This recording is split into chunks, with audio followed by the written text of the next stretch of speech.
लेकिन हैरानी होती है कि 763 सांसदों में से 306 जो हैं वो अपराधी की श्रेणी में आते हैं, जबकि 194 सांसद ऐसे हैं जिन पर महिलाओं के साथ अत्याचार के साथ ही साथ उन पर जो है हत्या के आरोप लगे हैं। शिक्षा व्यवस्था की बात की जाए तो हर एक व्यक्ति वहां से आईएएस पीसीएस की तैयारी करके एक बड़े पद के अधिकारी पर बनता है।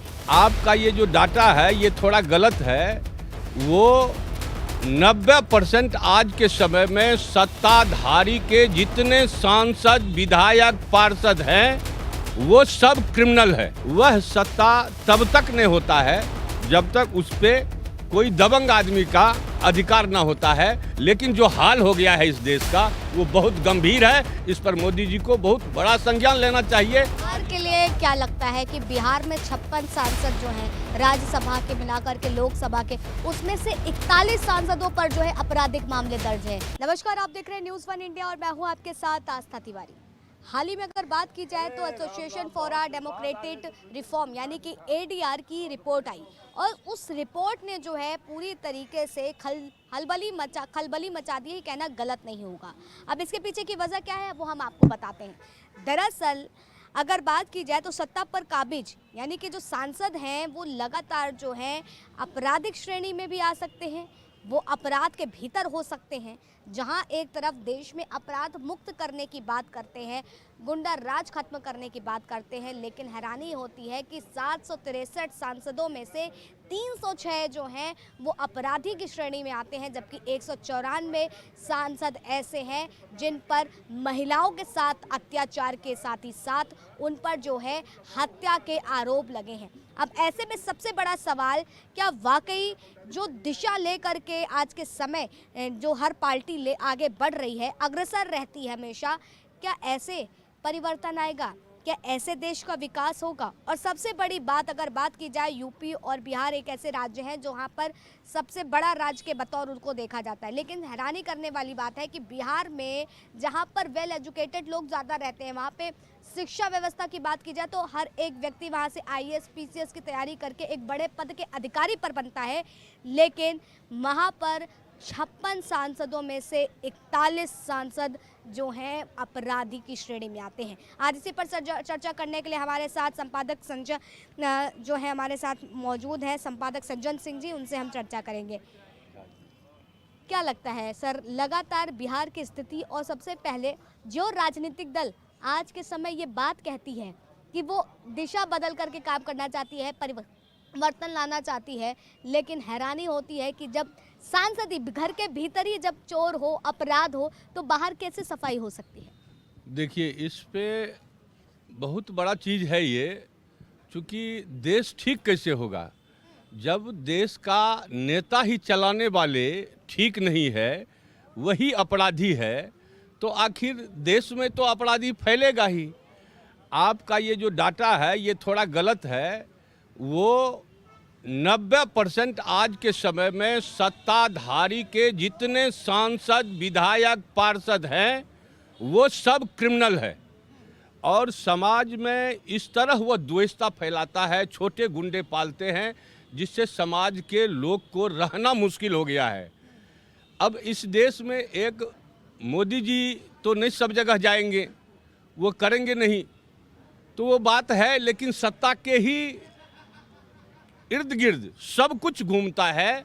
वह सत्ता तब तक नहीं होता है जब तक उस पर कोई दबंग आदमी का अधिकार ना होता है।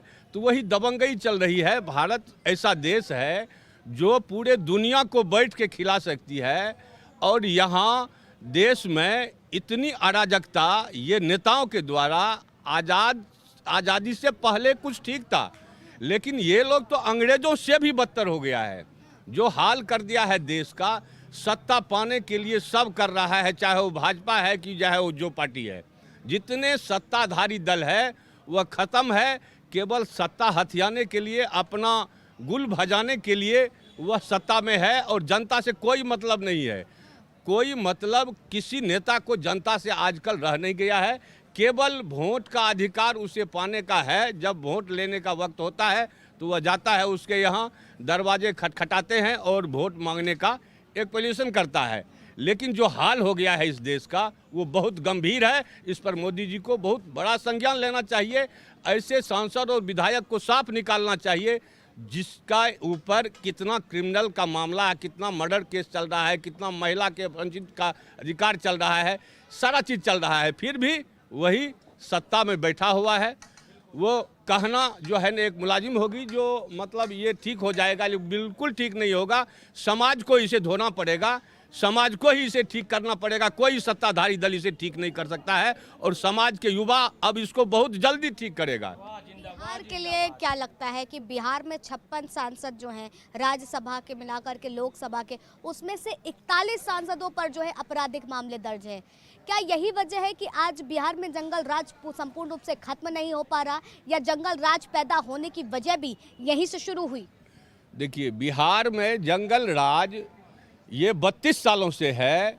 जब से लालू जी ने बिहार का सत्ता संभाला तो वो एक समझिए जो एक गुंडई का राज ही हो गया और माहौल ऐसा बना दिया। जो यादव देश का सबसे सीधा जात है, लालू जी यादव नहीं है, वो ठग रहा है सबको, वो गडेरी है, यादव है नहीं वो।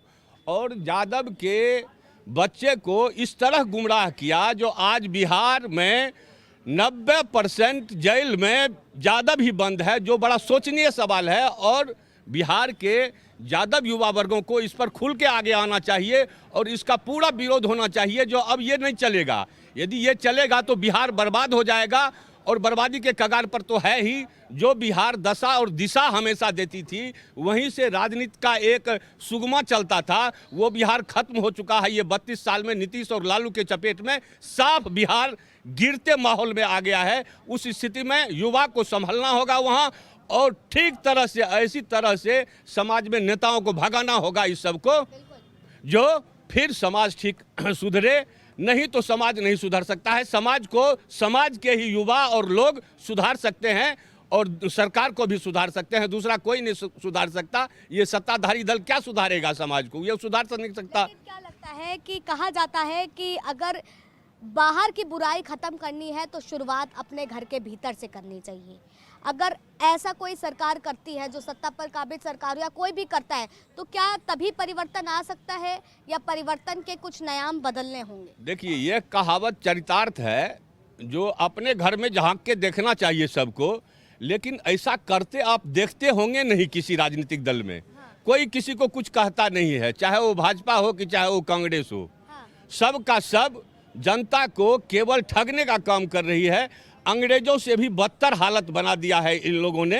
अब उसका सीख बहुत जल्दी मिलेगा।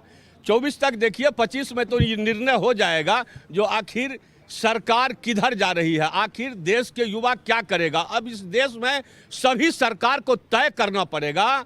जो युवा को रोजगार चाहिए तो चाहिए, चाहे वो राज्य सरकार हो और चाहे वो भारत सरकार हो, इसे व्यवस्था करना होगा, और नहीं तो साफ अपना झोली लेके भागना पड़ेगा इस भारत से। बिल्कुल, व्यवस्था की आपने बात करी। आज के समय हर एक नए नए नियम लाए जा रहे हैं। कभी यूनिफॉर्म सिविल कोड पे चर्चा हो रही है, कभी जनसंख्या नियंत्रण पर चर्चा हो रही है।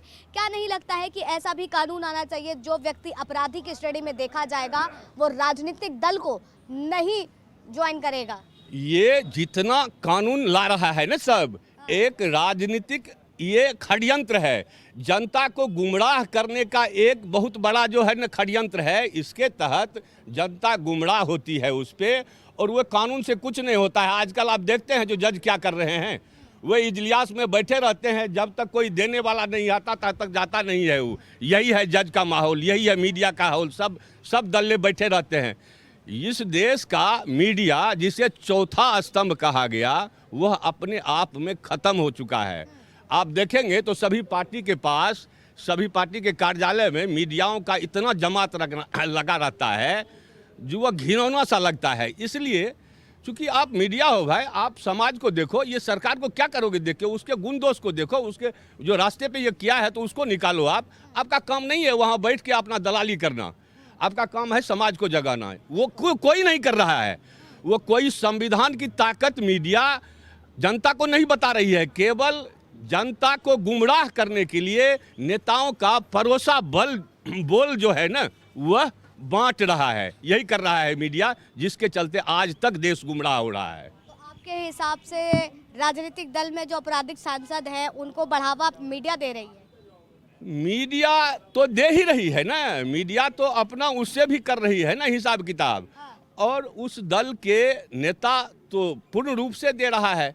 और राजनीति क्या रह गया है, कुछ राजनीति है इस देश में। ठीक है, हम आपसे ये जानना चाहते हैं कि एक समय था जब चुनाव होता था, चुनाव का वक्त आता था तो बड़े बड़े माफियाओं को टिकट दिए जाते थे, एक दौर वो भी था। अब आज एक दौर ये है कि लोग जो हैं, जो नेता चुन के लाए गए हैं, वही अपराध अंदर भीतर कर रहे हैं।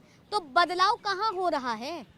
नेता, आप विधायक और सांसद की बात छोड़ दीजिए, आप सीधा सीधी पंचायत पे चलिए। जिस पंचायत का एक मुखिया होता है जो चुना जाता है, वह सिर्फ 1 साल में, चूंकि इतना फंड आता है वहाँ, काम कुछ नहीं होता है, चूंकि वह वोट दे के चुना हुआ है। इस प्राधिकरण को बदलना पड़ेगा। पंचायत चुनाव इस देश में निर्विरोध कराना होगा, तभी यह देश का बहुत बड़ा सुधार होगा।